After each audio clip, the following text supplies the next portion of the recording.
Hey there, Limitless fam. Quick Advent thought for you today. Looking at when Joseph, Mary, and Jesus needed to flee to Egypt. We just talked about that unfortunate massacre that happened at the hand of Herod. And because of that, Joseph was warned to take the child and flee to Egypt. And what's interesting about this is Egypt's geography makes it a good place for refuge.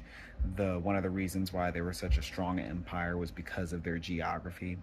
And but more importantly is we see that even later in scripture it talks about how God called his child, his son, from Egypt. And this is another a prophecy, another parallel that we see with Jesus from Old Testament into New Testament, of Jesus being called from Egypt and how he spent time there.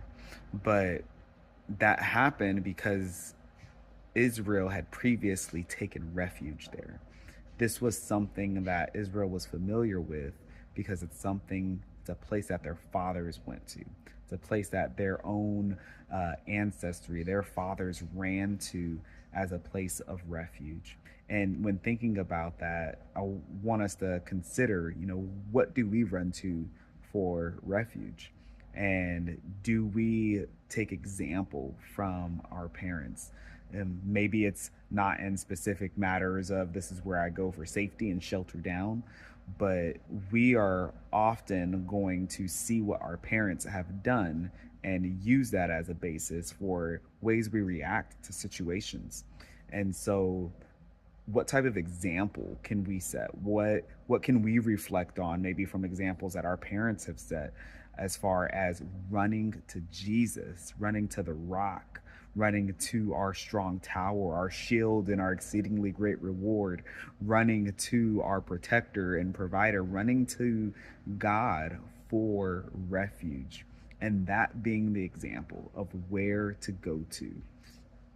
Hopefully, as we do this, as we set that example of turning to him time and time again, and that being something that our kids can reflect on, that being something that family and friends can reflect on and see as an example, it will encourage them to have that type of relationship with God, a relationship that hopefully we can help them build, that would change their lives.